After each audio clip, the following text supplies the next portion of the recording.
Hi, I'm Mike McLean. Welcome to the Short Circuit podcast brought to you by Swift Aircraft.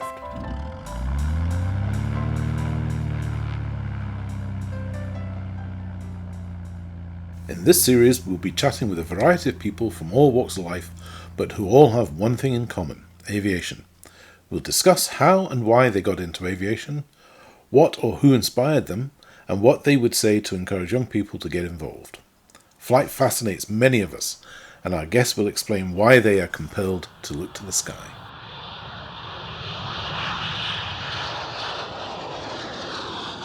Today's chat is with Cae Roberts. Cae's current activity in aviation is a new area for the Short Circuit, so this conversation reveals yet another side of the industry that you might not immediately think of. I'll let Cae explain more about what he does in his own words, but before we start, I have a request. Please remember to click the like button, share with friends and colleagues, and subscribe. This really does help us get the word out. So with that in mind, here goes. So good afternoon, Cae Roberts. Welcome to the Short Circuit podcast. And I'm going to start off with question number one, and that is, who are you and what is your current role in aviation? Yeah, hello. Thanks, Mike. My name's Cae Roberts, and I'm the founder and director of Aircraft 101. We're a brand new aircraft marketplace website where we're trying to make finding and selling aircraft online as easy as possible. Tomorrow is actually our 100th day since we've launched. So, we're very new. And, at this early stage, I can't believe how well it's going in terms of like the visitors to our website, the aircraft numbers we have on. And we just seem to be growing day by day. And, the support from the aviation community has just been phenomenal. We initially wanted to focus on just the EU and the UK, but we've already had so much interest from the US and Canada, we've almost had to expand to the US already, which, it's a fantastic problem to have. I'm not complaining at all. Yeah. And I'm also a private pilot. I fly PA-28s and Cessna 172s. I haven't flown in quite a while because I've launched the business, but I do intend to get back into the cockpit quite soon. Right, okay. So it's interesting. So a brand new business kicking off and doing basically digital sales and marketing for aircraft. So do you cover all sizes of aircraft, or is it just light aviation, or what sort of, Yeah, all if I want to sizes. buy a 727, do I come to you? Yeah, all sizes. We're actually in talks with someone who's looking at adding a Boeing business jet on their website, and it's really cool because we're in talks with this guy who wants to wants to list a Boeing business jet. But at the same time, a couple of weeks ago, we had a Columban Creakery, which is the super small. Have you seen those before? The multi-engine. It has tiny little engines. It looks like more like an insect, and It probably wouldn't get literally me off the is. ground. Yeah. Yeah, exactly that. I'm probably going to insult a few people, but it looks like two lawnmower engines strapped to a fuselage. It looks very fun. I'd love to fly one, but Yeah. You got to pick yeah, your weather, I think, for that one. It's not too bumpy, I don't think. yeah, it's definitely like the motorbike of the skies. Yeah. Oh, we can go with that. That's cool. Yeah. Right. Okay. So, well, obviously you're very much into aviation, from a business point of view, and you said you've got a PPL.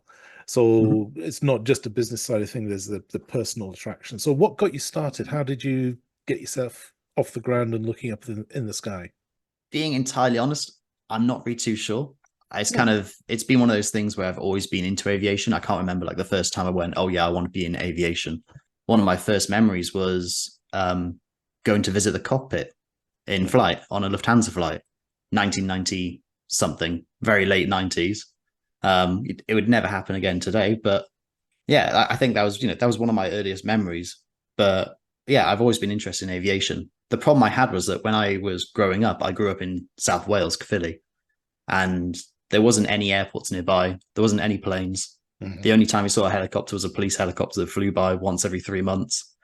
And aside from the aircraft flying over, there was just nothing aviation going on.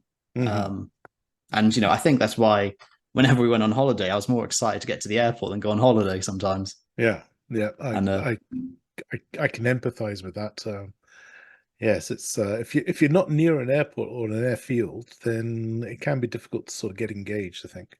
That first cockpit visit, can you remember what the aircraft was? No idea. I think I was still in a diaper. Oh, right. I think I was like 4 or 5 or something. I don't know. I just remember looking inside, thinking, "Wow, this is the coolest thing ever." Hmm. Lots of And buttons and dials and screens and stuff. yeah, and I can't remember. I was so young. I just remember having that memory. It's a bit cloudy, but I remember it Mhm. being really cool. And Yeah, from there, that's yeah. wonderful. All right. So your current business, how did you get started in that? How did you get to where you are today? Yeah, I it's a bit of a weird one. I think I took the long road into getting into aviation. Mhm. I didn't think I would get into aviation just because I wasn't surrounded by it, just because I had no affiliation with it. I was like, okay, maybe that's out of reach for me. Maybe it's out of a bit too far. Because if I wanted to get into aviation, I have to move to where an airport was, or I'd have to join the military or something like that. I Mhm. did join the military, but I actually went to university to study geography, Right. and the initial idea was to join the Navy as a warfare officer. But by a stroke of genius, I think it is probably one of my smarter moves I've done to date, is I actually joined the Navy Reserves. Okay. And the Navy Reserves was great. And I think this is my genius move because it allowed me to try before I buy the Royal Navy. So Mhm. I was able to get on board some ships, able to see what, the working day in life was of some of those roles I was looking at. And I quickly got on board and realized that the warfare officer role wasn't for me. I was very firmly wanting to go into aviation. Right. Um, so I finished at university, and I joined up as an aircraft engineer for the Royal Navy. Right. Okay. And Because I think a lot of people don't realize that the Navy has a very strong history with aviation and some of the toughest aviation. I mean, yeah, I mean, the Navy's got a wonderful history of aviation, and I was very lucky to spend a bit of time with the historic flight at Yeovilton. oh wow. Um, yeah, they were really really cool. Some of the old aircraft they have, and especially the Swordfish. We'll get into it later, but we had I joined as an aircraft engineer. I spent about 2 3 years as an aircraft engineer working with Wildcat helicopters, Mm. and then there's an opportunity to be drafted to the VAS, which is Visiting Aircraft Section, and I jumped on it straight away because it was a pure aviation role. Whereas like with the engineering side, you were very much stuck on that one airframe, and you would look after that one airframe totally. So I joined VAS and visited an aircraft section, and I often joke that it was the best job in NATO because I had so much hands-on time with so many different aircraft on a day-to-day basis, and my day was completely different every day. And one of the good things was I did get to spend some time with historic flight, got to spend some time with the Eurofighters, Typhoons, got to spend some time with the Qatari Air Force when they landed, and US Special Forces when the V-22s came in. The host of aircraft I suddenly went on to Mhm. was incredible, and it was, for an aviation nut like myself, it was the best best thing in the world. What was the most interesting and what was the most difficult aircraft during that period? Um, that's a good question. I'd say the most interesting one was we had a Hawker Hunter come down, Beautiful. and the our obviously that's a that aircraft was almost as old as my nan. Mhm. Um, so it was a bit unusual for us to have an old fighter jet come to Yeovilton, and there was a company I don't remember the company's name, but they used it as a weapons testing platform. Mhm. So what they do is they change out the nose of the aircraft to emulate different missile heads, and then they'd go run strafing runs on warships in the south, Oh and right. then we just deal with them on the airbase. And that was the most interesting aircraft we had. Obviously, working with the V-22s was also really interesting. I've got a really good story about working with the Navy SEALs. All right. I Well, say go working with ahead. them. Carry on. We Carry on. accommodated with them. No, I got a call very late in the afternoon, and it was from the senior air traffic control officer, and they said, "Kai, we need you to come back over now because we've had a weather diversion. We need you to deal with these V-22s." I was like, "Okay, yeah, sure, whatever. I'll go over, run over there as quick as I can." Mhm. And I got over there, and it wasn't just one V-22, which I thought it was two. So I had to marshal them both in and make sure they were both okay.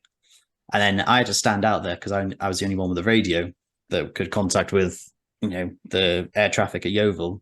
And because it was such short notice, I didn't take my jacket. I only had my overalls on, and I had my overalls, a pair of boots, and that was it. And some earmuffs, I think it was. I ended up having to stand out there for about 45 minutes an hour. It was pelting down with rain, wind -2 or something. It felt cold. It was horrifically cold. And then about half an hour in, this I could just see the pilot was like ushering me to come on over. So I went on over, had a look, said, "You're okay? What do you need? What's going on?" And he said, "Oh, go around the back." I went around the back, and this guy grabbed my hands. My hands were like white, shivering, and he put it under the APU of the V-22, which was roasting. And I was like, "Oh, this is so lovely and warm." And there's only like after like a couple of seconds where I looked up at this guy and realized he had maybe like 2 or 3 different weapons. He had a pistol on him. He had an M4 rifle. He had a couple of all sorts, fully loaded up to go to war. I was saying, "Hang on, what are you doing here? Like, this is Yeovilton." Anyway, he took me around the back, went around to the back of the V-22. On the back of the ramp, there was a submachine gun, like not a submachine gun, like a machine gun, grenade launcher, something big. And I went into the back, and it was just full of maybe like 16 or 20 US Navy SEALs. And I was there like, "Whoa, okay." Didn't expect to see you guys today. But it was really cool. It was really cool. I got to go inside. They shared some biscuits with me, shared some like little snacks. And then I got to go into the cockpit. Really cool. Not many people get to go into the V-22 cockpit. And yeah, I got to warm myself up, and then I managed to get myself back out. And that was probably the coolest aircraft we've had. Yeah. It was a cool experience. Yeah, it was very much sit down, shut up, enjoy your biscuit, and just take it in. There's these big, massive US Navy SEALs. You're thinking, "Oh," then there's little old me. Yeah. Wow. So they are weird aircraft. Good. They are very strange aircraft. Yeah. The only worry we had was whenever we had to accommodate them was air traffic and the management at Yeovilton. They're always very worried about them taxiing over the grass because they've got a tendency to light fires on the grass. Interesting. Yeah, and then that's an interesting problem to have. Yeah. And then I think you said what was the most interesting, what was the most troublesome, or what was the most difficult? What was a handful? Or if you heard one was coming in, what made you go, "Oh no"? I think it was probably the Pumas, when we had the RAF Pumas come in. Right. Just because I don't know why they visited Yeovilton. We don't really get into the details of that. But whenever they came in, they were always on a rush, always really, really rushing to get fuel, get their bits and bobs. They didn't want to interact with anyone at all. They just wanted to get in, get out. And, there was always a difficult one to manage whenever they came. But I think it's just because of how it's probably because of the training environment they were in. Like they're probably under a simulated something and just need to come in and do a quick stop. And yeah, but they were always the most difficult. Okay, cool. Yeah. Right. So moving on to the next one then. So you got yourself started in your role. You've been working with military aircraft. You've got yourself into your current role with your business selling aircraft, or brokering, I think would be the phrase, would it not? Well, we're more like Auto Trader. We're like Auto Trader for aircraft. Right. Okay. So. But it strikes me that you're still very keen and interested in the thing. They're not just commodities, that you're interested in aviation itself. So what do you see coming over the horizon? What's going to affect aviation? What developments and innovations do you see coming? And do you think any of these are going to make any difference to your business, the way it works? I think the biggest development that we've got for my business as effectively Auto Trader for aircraft, and a place where people can buy and sell aircraft online. I think the biggest disruptor, and the one that we are taking full advantage of as well, is AI. Okay. Because we've built our website super quick using AI. Not using AI totally, but it's assisted in writing. It assisted in like problem solving some of the frameworks, because we've built the website from scratch. I've wrote about 70,000 lines of code for the website so far.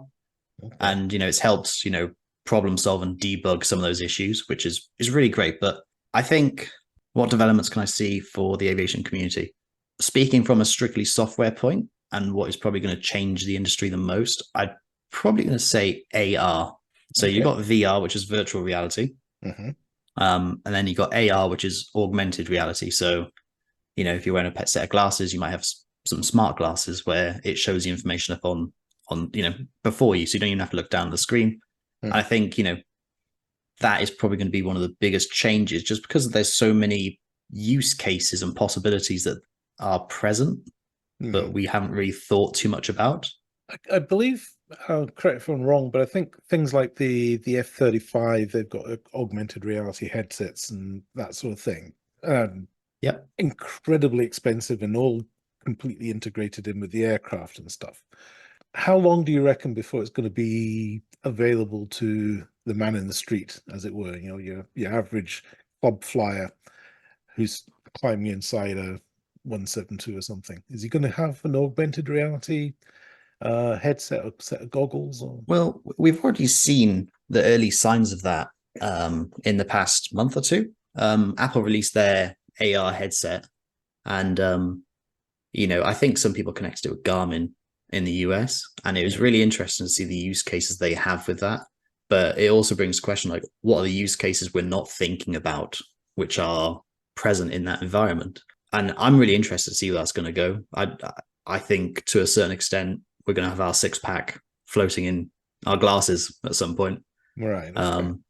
And I think that, any waypoints and nav airspace warnings are going to come, with a big red flashing light in our glasses. I think it's probably going to be a good 10 years before it becomes affordable. But I definitely see it on the horizon. And, as you said, it's already present in the F-35s. And we'll see how long it takes for it to come into the GA and civilian markets. You just reminded me about, going back many years now, a very early computer simulator that I used to play with. And it had one of the viewpoints, you could see waypoints floating in the sky. So if you were navigating, you would fly through effectively hoops. So I think that would probably be feasible now. Yeah, I mean, I know they have it on the G1000s, where you got the flight director, where it shows you like it's almost like a hoop, like a square, like where you should be flying. Right. I think that's definitely that's already possible on our 6-pack and on our electronic displays. But it'd be interesting when we actually include that into an AR headset glasses, because how's that going to work? How intricate, how precise can we be with that when it comes to GA VFR flying? And it would be really interesting to see. Maybe it's not going to happen immediately, but one of the use cases could possibly be with aerobatic pilots. I almost said pirates there, but aerobatic pirates. I like that. But so you got new tech, and you're with your background, you're coming in looking at the electronic side of things and the virtual reality and augmented reality and that sort of thing.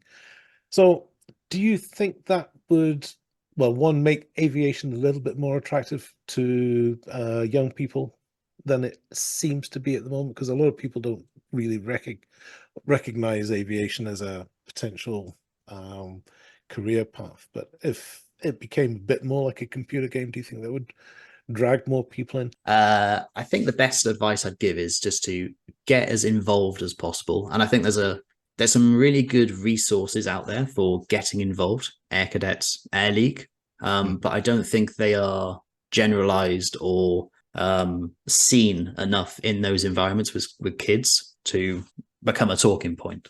And I think if you could join the Air Cadets and join the Air League is a fantastic organization, and just get involved, talk to as many people as you can in that organization. You're going to have a pretty good understanding of where you need to be for whatever the next stage you want to do in aviation. And there's more. Most people look at aviation and think, oh, it's a pilot's job, or you can go into aviation, just be a pilot. And there's a million other jobs that you can do in aviation. And I think as you get older, maybe the best job in the world isn't, well, that's not the best job in the world, but maybe being a pilot isn't the best thing for you as you get older. Like there's definitely a lot of careers which can definitely hit that aviation fix for people. Right. I was an aircraft engineer. There's a wonderful career if I want to go through that in the military and in Civvy Street. You can go get your B1 license, work for British Airways, Virgin, Gulfstream down the road in Farnborough. There's a wonderful career doing that. You can have a wonderful career flying GA aircraft as a broker. Mm. I'd actually argue that, being a broker or a flight instructor gets you the most hands-on time in small aircraft like Cessna 172s, PA-28s, Swift aircraft. Yeah. But hopefully, when we're ready. Yeah, and there's a lot of like really fantastic careers in aviation, but I think most people just don't talk about them. All right. Okay. Very interested in what you said about the Air League there. It's an organization which I'm trying to approach to find somebody to talk to within the Air League. So if you have any names, we can come back to this offline, and you can point me in any directions if you got any good contacts there. Yeah, I very, very stupidly, when I was younger, I joined the Air League. I went to one of their events, and then I joined the Navy. So I should have joined the Air League much sooner than I did, and got much more out of it. I went to the Air, when I joined the Air League, there was an event to have a behind the scenes tour at Heathrow. So we spent a day with the airside operations, went on, in their little follow me vehicles. We did a bit of marshalling, went around the airfield, went on board a couple of aircraft, spoke to some guys at BA, went up the tower, which was great. And it was, how old was I then? I think I was like 20, 21. As someone who was in that stage of exploring the careers, it was a really big factor in helping me decide, like, I want to go into aviation. All right. Just by providing those opportunities was amazing. Yeah. Well, that's very good to hear, and exactly what I was hoping you'd say, because it's good to know these things work. Right. I'm just looking at the clock. We are fast running out of time. So we come to our biggest and signature question for all our guests. And this is quite often the hardest one. And that is, what's your favorite aircraft and why? I can be very simple with this one. I love nothing more than flying a Cessna 172 on the South Coast. Okay. It's just such an easy aircraft to fly. And I think, in terms of when I think of aviation, I always think of the 172 just because of how capable it is as an aircraft in terms of me just enjoying aviation. Mm-hmm. It's one of those aircraft where you can go fly it, switch off, and just enjoy the fact that you're up in the sky, flying along, checking Sky Demon every now and then, and just enjoying flying. So for me, it's an easy 172. I know I could have said the V-22. I know I could have said the Hawker Hunter, Swordfish, all sorts, Wildcat, but it's got to be the 172 for me, just because it's such a fun aircraft to enjoy aviation. Yeah, they're nice, simple, pretty tough as well. It'll take a lot of abuse. Mm-hmm. Yeah, they've been around a long time as well. I mean, I think they're older than me, let alone, that's saying something. Well, I think it's in the 50s, wasn't it? But yeah, but it's still definitely older than me then. But so the 172, right? So I learned to fly in the 152. So when I upgraded to the 172, it was a really great time in my flying journey. And I was in that stage where when I flew the 172, it was every time I went up, it was, what adventure am I doing today? What fun am I going to have? And when I say it's a very easy aircraft to fly, it is a very, very easy aircraft to fly. It's the sort of aircraft where you can really focus on one, obviously you always focus on flying, but you can really focus on enjoying the time you're spending flying, where some aircraft you really got to focus on flying the aircraft before enjoying aviation. So excellent. All right. Well, Cae, we are approaching the end, so I'm going to have to wrap it up here, but thank you very much for coming on the Short Circuit. Interesting to hear your stories of your time in the Navy, and I wish you all the best. You want to give your outfit a plug before we go? Yeah, I can do. Thank you for having me on the podcast, Mike. It's been really enjoyable. And if you want to find out more, go on over to aircraft101.com. aircraft101.com. Okay, I will certainly go and do a bit more homework and find you on there. I hope to speak to you again sometime in the not too distant future. Thanks for coming, and fly safe. Yeah, thank you very much.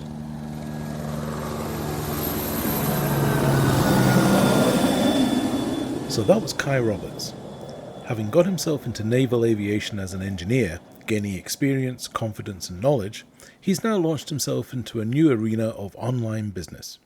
Being able to walk the walk as well as talk the talk always adds credibility when it comes to commercial activity, and I'm sure that his enthusiasm comes across well with customers and clients alike. You might not think of running a brokerage website as part of the industry or a STEM activity, but without the ability to buy and sell aircraft, then there is no private aviation.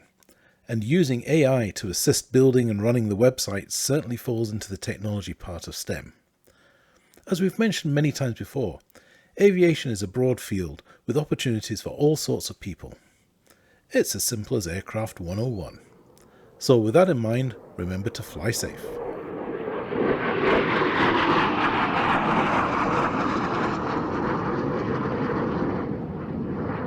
You have been listening to The Short Circuit, presented by Mike McLean and sponsored by Swift Aircraft with the hashtag Inspiring Aviation. This has been a Zoom Spike production.